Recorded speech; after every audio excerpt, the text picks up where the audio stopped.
ভাবি আমাকে বলল, আনিস ভাই, তোমার ভাই তো কিছু পারে না। আমি অনেক অভাবে আছি। আমার মনে হয় তোমার ভাইয়ের কোনো কিছু নেই। আনিস ভাই, আমি অনেক পিপাসিত। আমি অনেক ক্ষুধার্ত। আমাকে কি তুমি একটু শান্তি করতে পারবা? এই বৃষ্টি ভেজা নির্জন রাতে এখানে কেউ নাই। আনিস ভাই, তুমি চাইলেই আমাকে কিন্তু খুশি করতে পারো। আমি তোমার কাছ থেকে একটু সুখ পাওয়ার জন্য ব্যাকুল হয়ে আছি। ভাবির মুখ থেকে এরকম ধনের কথা শুনে আমার ভিতরে থাকা শয়তানটা জেগে উঠতে শুরু করল। কিছুক্ষণ পর আমার ভিতরে থাকা শয়তানটা আমার অবলা ভাবির সাথে যা করল তা শুনলে বন্ধুরা তোমাদের মাথা ঘুরে যাবে। বন্ধুরা, গল্পটি অনেক অনেক ইন্টারেস্টিং। আশা করি তোমরা পুরো গল্পটি শুনবা, তাহলে তোমরা অনেক মজা পাবা। বন্ধুরা, তোমাদের নিকট আমার ছোট্ট একটি অনুরোধ, তোমরা দয়া করে আমার চ্যানেলটি সাবস্ক্রাইব করে আমাকে সাপোর্ট করবা। হ্যালো বন্ধুরা, আমার নাম আনিসুর রহমান, আনিস ছদ্মনাম। আমার বয়স 25। আজকে আপনাদের সাথে যে ঘটনাটা বলবো সেটা আমার সাথে কিছুদিন আগে ঘটে যাওয়া একটি সত্য ঘটনা। যার সাথে ঘটনাটি ঘটেছে তার নাম শাহানা। বয়স আনুমানিক 27 কি 28 হবে। সে দেখতে অনেক সুন্দরী, সুশ্রী। 27 কি 28 বছর বয়স হলে কি হবে, তার চেহারাটা দেখতে এখনো অনেক কিউট। সে ছিল পরমা সুন্দরী। তাকে যখনও দেখতাম তখনই আমার মনের ভিতরে কেমন জানি শুরু হতো তাকে পাওয়ার আশায়। আমার মন সব সময় ব্যাকুল হয়ে থাকত, কিন্তু ভয়ে তাকে কিছু বলতে পারতাম না, কারণ সে নিজেই ছিল বাড়িওয়ালি। কোনো সমস্যা হলে তো আমাকে বাড়ি থেকে বের করে দিবে। তার জামাই ছিল বাক্প্রতিবন্ধী, অর্থাৎ বোবা। তার জামাইয়ের চেহারাটা ছিল চিকন, একবারে লিকলিকে গাছের মতো। অর্থাৎ শাহানা ভাবির স্বামী হিসেবে যতটুকু প্রত্যাশা করেছিলেন, যতটুকু স্বপ্ন দেখেছিলেন, তার স্বামী তার ধারে কাছে নেই। তার মনে অনেক কষ্ট, কিন্তু সেই কষ্ট কাউকে কোনোদিন প্রকাশ করতে পারে নাই। শাহানা ভাবি শাহানা ভাবি না পারত তার সাথে মনের কষ্ট প্রকাশ করতে, না পারত মন খুলে কোনো কিছু বলতে, কারণ বোবা মানুষেরা সাধারণত কানে কম শুনে। শাহানা ভাবির কোনো কিছুর অভাব নাই, অভাব শুধু একটু ভালোবাসার। কারণ শাহান ভাবি যাকে বিয়ে করেছে সে ছিল একজন বাক্প্রতিবন্ধী। আর বিশেষ কিছু মুহূর্ত আছে সেখানেও সে ছিল একেবারেই অকর্মঠ। শাহানা ভাবির হয়তো পারিবারিক অবস্থা খুব একটা ভালো ছিল না, যে কারণেই টাকার লোভে পড়ে এমন একটা বাক্প্রতিবন্ধী মানে বোবা ছেলের কাছে তার বাবা মা তাকে বিয়ে দিয়েছে। তার স্বামী না বুঝত তার মনে ভাষা, না বুঝত তার মনের দুঃখ। শাহানা ভাবি মানসিকভাবে খুব পেরেশানিতেই ছিলেন। আমি ছিলাম তখন তাদের বাসার ভাড়াটিয়া। শাহানা ভাবি এবং তার হাজব্যান্ড ছিল এই বাসার মালিক। যখন থেকেই এই বাসাতে আমি ভাড়াটিয়া হিসেবে উঠলাম তখন থেকেই শাহানা ভাবির প্রতি আমার একটা অন্যরকম ইমেজ কাজ করত। একদিন 2 দিন করে এইভাবে 1 মাস কেটে এই বাসায় আস্তে আস্তে শাহানা ভাবির সাথে একটা ভালো সম্পর্ক হয়ে যায়। সব সময় হাসি মুখে কথা বলার চেষ্টা করি। মাঝে মধ্যে শাহানা ভাবির জন্য অনেক সুন্দর সুন্দর গিফট এনে তাকে উপহার দেওয়ার চেষ্টা করতাম। তাতে শাহানা ভাবি অনেক খুশি হতো। আমার কাজ ছিল যে করেই হোক শাহানা ভাবির মন পাওয়া এবং তার সাথে একটু আনন্দ বিনোদন করা। আস্তে আস্তে শাহানা ভাবির পরিবারের সঙ্গে খুব ভালো করে মিশতে শুরু করলাম। এইভাবে আরও 3 মাস কেটে গেল। তারপর একদিন শুক্রবার ছিল, নামাজ পড়তে যাব। তাড়াতাড়ি করে গোসল করে ছাদে গেলাম জামাকাপড় শুকাইতে। আর তখনই দেখি শাহানা ভাবি ভেজা জামা কাপড় শুকানোর জন্য ছাদে গেল। শাহানা ভাবি যে মাত্র গোসল করে আসছে, সেই জন্য তাকে অনেক চমৎকার দেখাচ্ছে। তার আগে কোনোদিনও আমি তাকে ওইভাবে ওই চোখে দেখিনি। তখন আমি মনে মনে একটু বেশি এক্সাইটেড হয়ে গিয়েছিলাম। তারপর শাহানা ভাবির সাথে কিছুক্ষণ কথা বললাম। শাহানা ভাবি কি মিষ্টি আমার সাথে কথা বলে, কথা শুনলেই আমার মনটা জুড়িয়ে যেত। কিছুক্ষণ পর আমি ছাদ থেকে নেমে বাসায় চলে আসলাম। ছাদের মধ্যে শাহানা ভাবিকে যে সুন্দর দেখাচ্ছিল চোখের মধ্যে শুধু সেটাই ভাসছিল। শুয়ে শুয়ে কল্পনাতে শাহানা ভাবিকে স্বপ্ন দেখছিলাম। আর মনে মনে ভাবলাম, শুধু কল্পনা দেখলেই হবে না। শাহানা ভাবিকে তো আমার অনেক পছন্দ। কিভাবে আমি তার সাথে একটু মজা করতে পারি? মনের মধ্যে শুধু একটাই চিন্তা, কিভাবে শাহানা ভাবিকে আমি আপন করে কাছে পেতে পারি। এইভাবে ভাবতে ভাবতে ঘুম চলে আসলো। আর এদিকে আমি সুযোগ খুঁজতে থাকি। একদিন রাতের বেলা বাসায় ফিরলাম। আর কি যেন মনে করে শাহানা ভাবির রুমের দিকে গেলাম। আর শাহানা ভাবির রুমের দিকে একটু এগুতেই শুনতে পেলাম রুমের ভিতর থেকে কেমন যেন একটা অদ্ভুত অদ্ভুত শব্দ বাতাসে ভেসে আসছে। তারপর একটু কান পেতে শোনার চেষ্টা করলাম ভিতরে কি হচ্ছে। কান পেতে শাহানা ভাবির কথা শুনতে পেলাম। তখন শাহানা ভাবি তার স্বামীকে বলছে, তুই পারবি নাতে আমাকে বিয়ে করেছিলে কেন?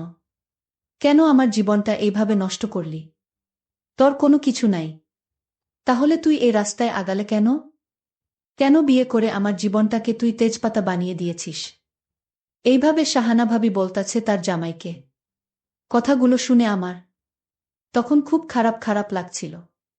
কারণ শাহানা ভাবি তার স্বামীর কাছ থেকে কোনো কিছুই পায়নি, একমাত্র হতাশা আর গ্লানি ছাড়া।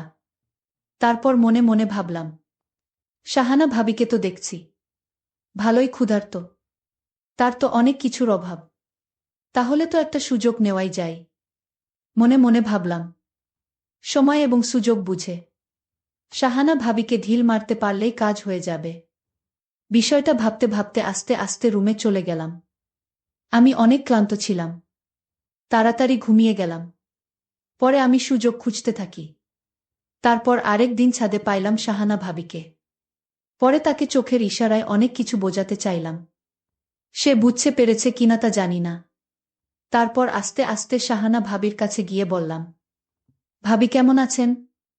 তারপর ভাবি বলল, জি আনিস ভাই, আমি অনেক ভালো আছি। আপনি কেমন আছেন? আমি বললাম, ভাবি, জি আলহামদুলিল্লাহ, আমিও অনেক ভালো আছি। পরে আমি ভাবিকে জিজ্ঞেস করলাম, ভাবি আপনাকে দেখে খুব হাস্যোজ্জ্বল মনে হয়, কিন্তু আপনার ভিতরে কেন জানি আমার মনে হচ্ছে আপনি অনেক কষ্টে আছেন, কিন্তু কাউকে বোঝাতে দেন না। আমার কথা শুনে ভাবি বলল, আরে আনিস ভাই, আপনি কি বলছেন এসব? আমি খুব ভালো আছি, খুব সুখে আছি। আমি বললাম, না না ভাবি, আমি কিন্তু জানি আজকে রাতে তুমি ভাইয়ের সাথে কি করেছ। আমি কিন্তু সব শুনেছি। তুমি কিন্তু ভাইয়ের সাথে মোটেও সুখে নাই। ইচ্ছে করলে ভাবি, তুমি কিন্তু সুখে থাকতে পারো। তোমার জন্য আমার সকল দরজা খোলা।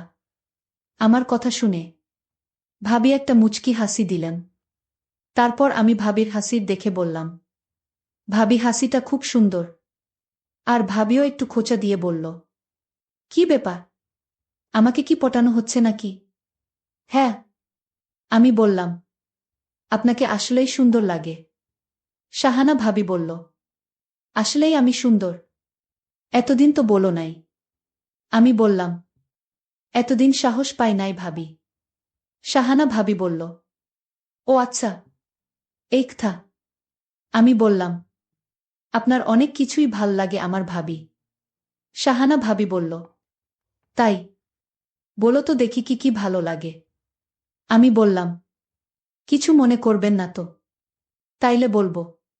শাহানা বলল, আরে হো না, বলো, শুনতে ভালোই লাগছে। আমি বললাম, বলবো আরেক দিন। শাহানা ভাবি বলল, ওকে, আশায় থাকলাম। পরে আমি বাসায় চলে আসলাম আর সুযোগ খুঁজতে থাকলাম কিভাবে কোথায় শাহানা ভাবিকে বসে আনা যায়। এইসব ভাবতে ভাবতে পরের দিন ভাবিকে একা পাইলাম বাসার সামনে। পরে ইশারা দিলাম, খুব সুন্দর লাগছে। তারপরেও আমার মাথা থেকে তো ভূত সরছেই না, আর ভাবিকেও ভাগে পাচ্ছি না। এইভাবে কেটে গেল আরও একদিন। পরে একদিন তাদের বাসায় অনেক মেহমান আসলো, আমারেও দাওয়াত দিল। পরে দুপুরের সময় মতো খাইতে গেলাম। গিয়ে দেখি বাসায় অনেক মানুষ। পরে দাঁড়িয়ে রইলাম, আর শাহানা ভাবি আমাকে দাঁড়িয়ে রইছি দেখতে পেয়ে বলল, আরে আনিস ভাই, এইদিকে এসো। বাড়িতে অনেক মেহমান, তাদেরকে খাওয়া দাওয়া করাতে একটু হেল্প করো। আমি বললাম, আসছি ভাবি। বলেই আমি ভিতরে গেলাম। আর দেখলাম ভাবি খাবার বাড়তাছে। হঠাৎ আমার চোখ গেল ভাবির দিকে। আর চোখ সরাতে পারছি না, কোনো মতেই না। আমার চাহনি দেখে ভাবি একটা মুচকি হাসি দিল। এইভাবে আমি এই দিন খাবার দাবার করে মেহমানদেরকে বিদায় দিয়ে চলে গেলাম বাসায়। পরের দিন ভাবি আমারে ডাকল। আর তখন আমি লক্ষ্য করলাম ভাবির চোখের আগুনের মতো হয়ে আছে। কাছে যেতেই বলল, আনিস ভাই কেমন আছেন? আমি বললাম, ভালো আছি। আপনি কেমন আছেন? শাহানা ভাবি বলল, আমিও ভালো আছি। তারপর বলল, আর কি খবর তোমার? আমি বললাম, এই তো আছি বেশ ভালোই। শাহানা ভাবি বলল, তোমারে একটা কথা কই, রাখবা? আমি বললাম, ভাবি বলেন। কি বলতে চান? শাহানা ভাবি বলল, আমার না কথা বলার মতো কেউ নাই।